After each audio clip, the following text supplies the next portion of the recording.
สบายดีพี่น้องสบายดีFCทุกท่านเด้อยินดีต้อนรับสู่ช่องแพงคำล่าชาแนลกับคำล่าหลวงพระบางวันนี้คำล่าจะพาพี่เพื่อนๆมาชมทุ่งนาข้าวในตอนเช้าพี่น้องเอ้ยเมื่อคืนนี้ฝนตกมากคืนต้นหาวสิบประมาณนี้คมแล้วคำล่าเสื้อว่าวันเสาร์วันอาทิตย์นี้เราก็คือจะเกี่ยวแหละพี่น้องทุ่งนาเข็มเหมือนคำล่านี่แหละพี่น้องเอ้ยไปเบิ่งกันเนาะว่าสิเป็นจังไงพี่น้องเบิ่งว่าโอ้ยช่วงนี้คำล่าก็สิมีคลิปเกี่ยวกับข้าวหน้านี่มาให้พี่น้องได้เบิ่งได้ชมเป็นพิเศษนิดนึงเด้อพี่น้องเอ้ยจะมีการคำลาจะให้เห็นว่าสะท้อนให้เห็นว่าวิถีชีวิตของสาวชนบทเนาะหรือว่าอยู่บ้านนอกบ้านนาช่วงที่ว่าทำการผลิตหรือว่าเฮ็ดให้เฮ็ดนานี่นะเขาเจ้าจะคุ้นเคี้ยวซ้ำได้พี่น้องช่วงนี้แต่ละบ้านแต่ละเฮือนบ่ค่อยมีเวลาพักเลยเด้อพี่น้องเอ้ยก็จะเป็นช่วงเกี่ยวข้าวเนาะจำนี้แล้วก็โอ้ยพี่น้องเรียกว่าเกี่ยวได้แล้วข้าวก็จะงามเห็นบ่เนาะความสุขของสาวนาสาวหัวสาวส่วนก็ประมาณนี้แหละถ้าว่าเฮาปลูกข้าวแล้วปลูกผลไม้ถ้าว่าเกิดดอกออกผลให้ดอกให้มากแล้วก็โอ้ยจะมาส่งเลยแต่ว่าซ้ำนี้นี่นกปี๊ดก็ยังรักมากินอยู่เด้พี่น้องเอ้ยนกปี๊ดน่ะเป็นนกที่ว่าขยายพันธุ์ไวที่สุดเนาะพี่น้องเนาะแล้วก็ชอบมาลักกินข้าวนาแซงข้าวชาวบ้านพี่น้องเพราะฉะนั้นเพิ่นก็บ่มีเรื่องเล่ามาว่านกปี๊ดน้อยกินข้าวนาแซงเจ้าพรมแดงเจ้ายังบ่ไล่กับบ่แม่นพี่น้องเอ้ยเดี๋ยวพี่น้องเป็นกำลังค้นคือข่าวเรื่องอารามคำว่าก็จะมามีเป็นแต่ละ EP ให้พี่น้องได้เบิ่งได้ชมถ้าผู้ใดชอบเกี่ยวกับการทำไร่ทำนาวิถีชีวิตคนชนบทก็ฝากกดไลค์กดแชร์กด Subscribe ให้คำว่าเด้อเพื่อเป็นกำลังใจให้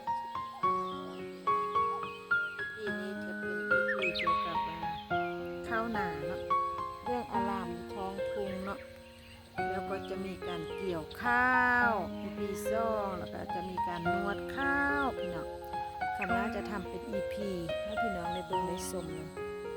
กันไปพี่น้องจะปล่อยนะแต่ละวันก็จะมีหลายรสชาติหลายมุมมองให้พี่น้องได้เบิ่งได้ชมนำเด้อก็คือว่าก็จะมีข้าวนาเด้จะมีการทำอาหารเด้จะมีการเลาะการเที่ยวคือคำล่าว่าเลยบางวันคำล่าก็มาแบบเงียบแบบเงียบแบบสวยๆใสๆบางวันคำล่าก็มาแบบเลิกคักลากสกลกเสกเล็กจนหล่นพี่น้องอย่าเปล่านี่ปะคำล่าเด้อจังได้กะหัดกะแพงคำล่าเด้อเนาะแพงเอาน้องเด้อเด้อแพงเอาคำล่าชาแนลเด้อพี่น้องคือคำล่าละสะอ่อนแหมพี่น้องเอ้ยตอนตะกี้เขาเจ้าจะค่ายหน้าทุ่งนี่นะแต่คำล่าบ่มีตังค์นะคำล่ามีตังค์บ่ถึงคำล่าอยากได้ก็ตอนนั้นตั้งแต่สมัยคำล่ายังเป็นลูกอ่อนก็จะค่ายร้อยสาวล้านพี่น้องร้อยสาวล้านแต่คำล่าบ่มีตังค์ฮอดปานนั้นเนาะเลยแต่เบิ่งหมอกๆเจ็บก็คือว่าแหละอีหยังก็ยานะถ้ามีตังค์มันก็จะบรรดาลความสุขของเฮาได้นะพี่น้องเดี๋ยวนี้ก็ได้แต่มองใส่ใจได้แต่มองใจมองได้ทั้งฟ้าใส่ใจอ้ายเด่นนะจับ พาไปกินแกงหน่อไม้วันเด็กโอ้ยห้องได้ยันเป็นสกับเป็นสิมาก็สิมาก็ไปห้องนำเนาะว่าไปหมอมอยแต่มือกำลังก็อยู่กับทุ่งนาคือมาเด็ดโอ้ยอันซ่องอันโอ้ยจิตตกขนาแล้วพี่เนาะบางเทื่อน่ะแล่นมาต่ำจนว่าคำลาเกือบตกขนาเนี่ยพี่เนาะไปซักกระป้ายนำเนาะคำลาก็มีความสุขกับข้าวซ่องตัวนี้แหละเวลาอยากกินข้าวแล้วก็มาอ้อนมากัดแม่มากัดแข้งกัดขาสิแม่มาแบบมาอันน่ะมาซ้ำอ้อยนะป้าพี่น้องนกปีดคำลามาถ่ายคลิปนี้ก็ดีเลยเห็นให้นกปีดนี่เนาะ พี่น้องเอ้ยมาแซวที่บ้านคำลาเองเป็นคนปูแล้วคนปูแล้วก็จะเป็นต้นไม้ต้นพร้าวต้นกล้วยที่เราจะปลูกอยู่แถวตรงนั้นความสวยงามประมาณนี้ก็จะกำลังสร้างบ้านแปลงเหือนเนาะลูกหลานเพิ่นไปเฮ็ดงานในเดียได้เงินแล้วก็มาสร้างบ้านแปลงเหือนนะพ่อให้แม่อยู่โอ้ยคุณรักมีความสุขเจ้าของอยู่ลูกนำล้านนำยังเล็กอยู่คันบ่อยู่แล้วเนาะลูกบ่อยู่กับมีแต่ล้านอยู่นำแล้วพ่อแม่ก็จะไปเฮ็ดงานได้เงินได้ตังค์แล้วก็ป้ามาแม่ก็จะเอาแปลงยาวแปลงเหือนสิได้โอ้ยสมัยนี้เนาะอันแรกก็พัฒนาพอแต่ว่ามีความดุมันขยันเพียรเนาะทำเฮ็ดเวียกเฮ็ดงานพี่น้องเฮือนคำลานะจะเป็นร่างนี้ก็ยังบ่แล้วเถื่อพี่น้องเอ้ยยังบ่ทันได้แล้วบ่ทันได้เสร็จเถื่อเพราะว่าแต่ว่าก็นานแล้วแหละนานแล้วคำลาปลูกเฮือนก็ได้คำลาเกิดลูกคนเล็กเด้เกิดลูกคนเล็กแล้วก็มาสร้างเฮือนร่างนี้ได้10 ปลายปีแล้วพี่น้องเอ้ยรอท่าเงินบางเทื่อมีพี่ๆเพื่อนๆเห็นใจโอ้ยช่วยคำลาก่อนให้คำลาสร้างเฮือนให้เสร็จเนาะได้ถึงการเป็นเฮือนคำลาเลยก็จะร่างน้อยๆอยู่นั่นแหละพออยู่เนาะร่างน้อยก็อยากก็ให้มีความอบอุ่นเข้าใจลูกเข้าใจแม่เข้าใจลูกก็ดีใจแล้วพี่น้องในความสุขของคนนะบ่ได้บางเทื่อก็บ่ได้อยู่กับเงินอย่างเดียวได้พี่น้องมันก็มีรายปัจจัยเข้ามาสวยเนาะมันคือเป็นว่าเลยเนาะความสุขทางใจนั้นหาได้ยากถ้าเราบ่สร้างขึ้นเองถ้าเราไปแคร์คนอื่นนะเราจะบ่มีวันได้รู้รสชาติของความสุขเลยพี่น้องสิ่งทุกอย่างก็มีเหตุและผลของใครของหลาวนะพี่น้องเราก็จะบ่สามารถเข้าใจคนอื่นได้คนอื่นบ่สามารถเข้าใจเราได้พี่น้องแม้แต่เราเองบางครั้งเราก็ยังทำไม่ถูกใจเราเองเลยคิดว่าจะไปทำอันนี้แต่ว่าไก่เขาบ่ได้ทำก็มีสิพี่น้อง เอ้ยเนาะเรายังเด้คำลาสิว่าคำลาจมมายังอยู่กลางหน้าผู้เดียวเด้สิว่าโอ้ยกับเอาเรื่องชีวิตครอบครัวนี่แหละถ้าผู้ใดมีครอบครัวที่อุดมสมบูรณ์พร้อมหน้าพร้อมตาพ่อแม่ลูกเต้าลูกหลานก็โอ้ยที่ว่าเป็นบุญวาสนาอันยิ่งใหญ่นะพี่น้องแต่ก็ให้กำลังใจครอบครัวที่ว่ามีแม่เป็นเลี้ยงเดียวมีพ่อเป็นเลี้ยงเดียวอันนั้นก็ให้กำลังใจกันแต่ทุกสิ่งทุกอย่างมันก็มีทางออกเนาะมันก็มีทั้งข้อดีมีทางด้านบวกแล้วก็ด้านที่ยังบ่ครบนั่นแหละพี่น้องเอ้ยด้านบวกด้านลบคนเปกันไปมานะแม้แต่มือเฮา5 นิ้วก็ยังบ่เหมือนกันเด้เห็นบ่มีดิวสั้นดิวยาวเนาะสิเอาหยังหลายกับชีวิตก็แค่มีกินมีใช้ประจำวันนี่ก็ดีแล้วพี่น้องน่าสิย่างน่าสิถ่ายวิว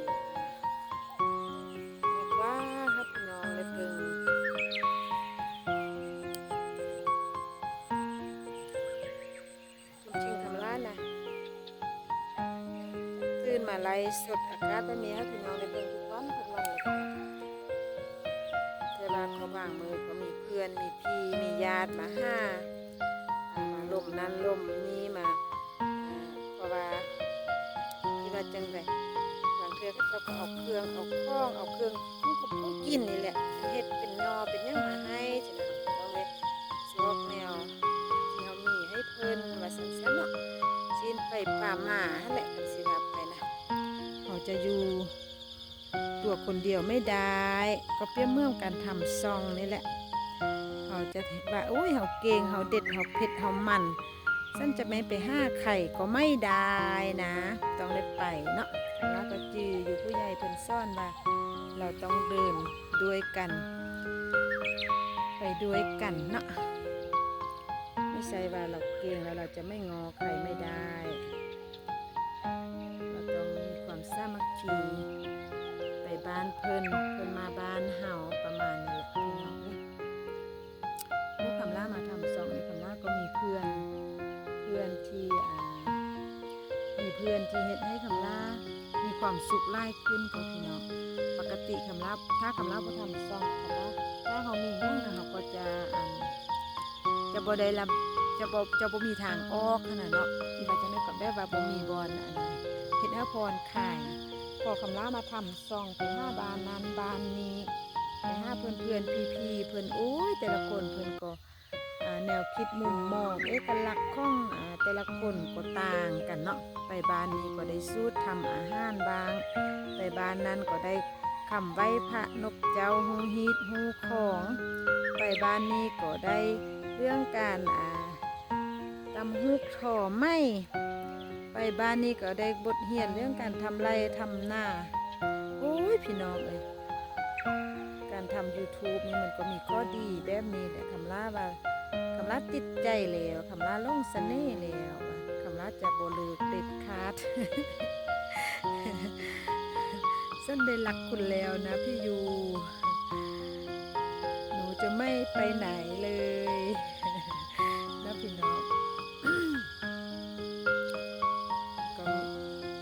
อันนี้ก็โบแมนแต่ว่าคนอื่นจะคิดคือคำล่าโบโมว่าคนไล่คนไล่แนวคิดเนาะแต่ว่าในมุมมองของคำล่าก็คิดมีความสุขในแบบนี้แต่ว่าก็ชื่นชมแล้วก็ยินดีกับผู้ที่เพิ่นโอ้ยยอดไลค์ยอดวิวปังๆนะทะลุแสนทะลุหมื่นทะลุล้านนะก็ดีใจด้วยเนาะจังได้กระยาเฮาก็ต้องมีความขยันไล่ขึ้นแม้ว่าจะบ่ถึงจุดนั้นเฮาก็ทยอยคอยไปนะเนาะพี่น้องก็ต้องมีสักวันนั่นแหละที่จะเป็นของเราเนาะต้องมีสักวันต้องมีสักวันที่เดินตามฝันไม่ท้อไม่หวั่นเด้หมดสำนีได้ถึงมาของเพลงได้โอ้ยกับที่อยากจะคองเพลงนั้นให้สุดเพลงนะให้พี่น้องได้ฟังแล้วก็ได้เบิ่งบรรยากาศงามๆจริงนะพี่น้องแต่ความจริงคำล่าจะบอกอธิบายยังไล่เด้ออยากให้พี่น้องดื่มด่ำกับธรรมศาสตร์ผู้ก็จะบ่เห็นเด้อเพราะว่าเพื่อฝนนี่รับหมดเนาะเพราะว่าฝนตกเบิดคืนเลยอันนี้ก็จะบ่เห็นภูเขาเพราะว่ามีเฟือตอนเช้าเราพามันก็จะบ่เห็นภูเขาเลยพี่น้องว่าหมอกเป็นเฟือนั่นน่ะมันก็จะขึ้นนะปกติล่างบานคืนนี้ก็จะเห็นภูเขาถ้าเป็นตอนเย็นก็จะงามเอ้ยพี่น้องเห็นไหมให้มาตั้มเอาเทเอาว่าโอ้ยลูกค่อยไปซักก็ไปเด้ไปบอนอื่นเด้มาอยู่มอยังกังแก่แล้วว่าไปนำมาสมัครตั้มกันครึ่งบอดี้นี่ก็จะตกขันหน้าเทเลยพี่น้องทำร้าย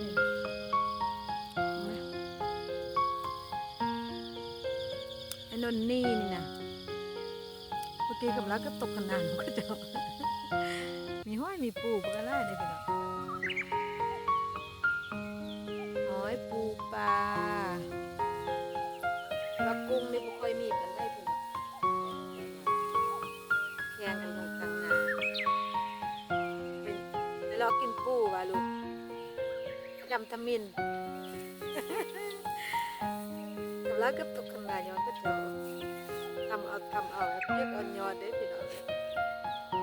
ไม่ใช่กับไปนะเมื่อวานนี้คำลาไปมืออันนั้นคำลาไปถ่ายคลิปอยู่เส้นก่อนนะข้ามห้วยไปนะพี่น้องก็เจ้ายักษ์ไปนำก็เจ้าห้องงามโอ้ยข้ามบนไดได้เป็นไง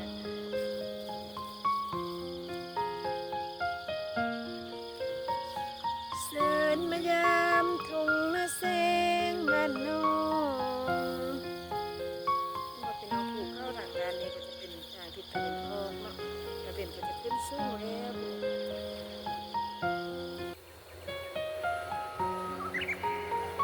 เสินมายามทุ่งนาแสงบ้านนองเห็นล่างนั้นคือกำลังเคยว่าพี่น้องฟังก็จะเป็นอยู่ทางประเทศเนาะอยู่อเมริกาเนาะแล้วเพิ่นก็จะมาสร้างบ้านหลังเล็กอยู่ที่นี่พี่น้องโอ้ยชีวิตมันไปเพิ่นน่ะเลิศลู่อลังการสวรรค์สันจิตเลยเด้พี่น้องป๊าดโถมีความสุขแล้วก็เพิ่นก็อันจังได๋ก็เพิ่นก็ผู้เอาเท่าได้แล้วหั่นนะแบบอายุก็ที่ว่าบ่ได้เฮ็ดเวียกแล้วหั่นน่ะแต่ว่าเพิ่นยังแข็งแรงเด้พี่น้อง เพิ่นยังแข็งแรงเลยเพิ่นก็มาสร้างเรือนหออยู่ที่นี่กับคนที่เพิ่นฮักเนาะแต่ก็บ่ได้หมายความว่าอันนั้นบนพื้นฐานความบ่อันนั้นหยังดอกแต่ว่าก็อันนี้ก็เป็นความสุขของเขาเจ้าเลือกแบบนี้เขาเจ้าบ่ได้แบบนี้เนาะความสุขของแต่ละคนมันบ่เหมือนกันพี่น้องเราบ่สามารถจะไปตัดสินว่าเฮาดีเพิ่นบ่ดีบ่แม่นเนาะทุกคนมันก็มีเหตุและผลถ้าบ่มีบวกกับบ่มีลบเนาะบวกกับลบมันเป็นข้องคู่กันต่างแต่ว่าคนได้จะเอาด้านบวกออกมา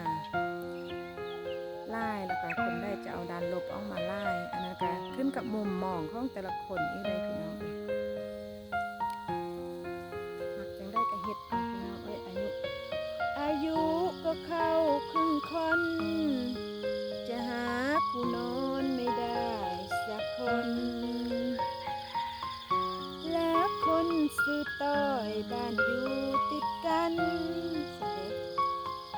บ้านเรามีเพียงรั้วคันมองเห็นกันโอ้ยตำแม่มาละลูกก็ได้ไปพี่น้องพาไปส่ง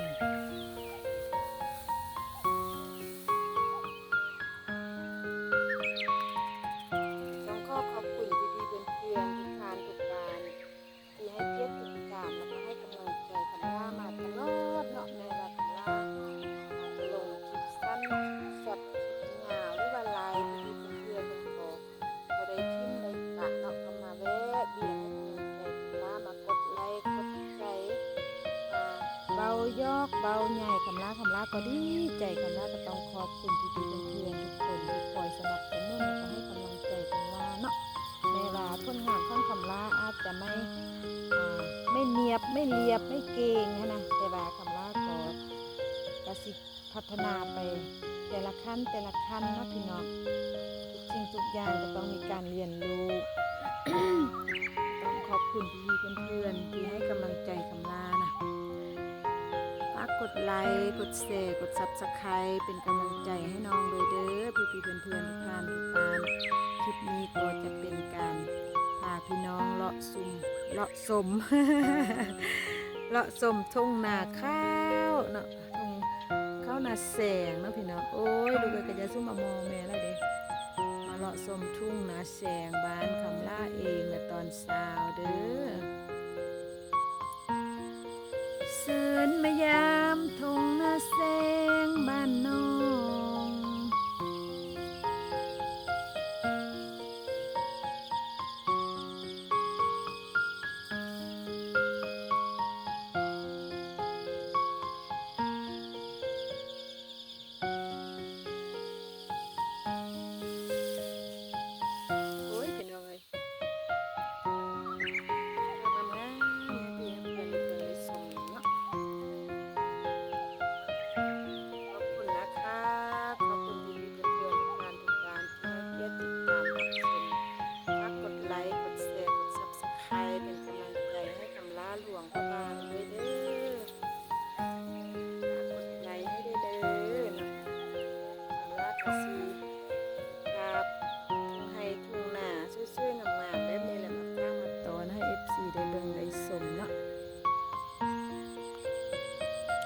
ที่คำลาเคยว่าเนาะสิ่งที่คำลามีก็คือธรรมศาสตร์พี่น้อง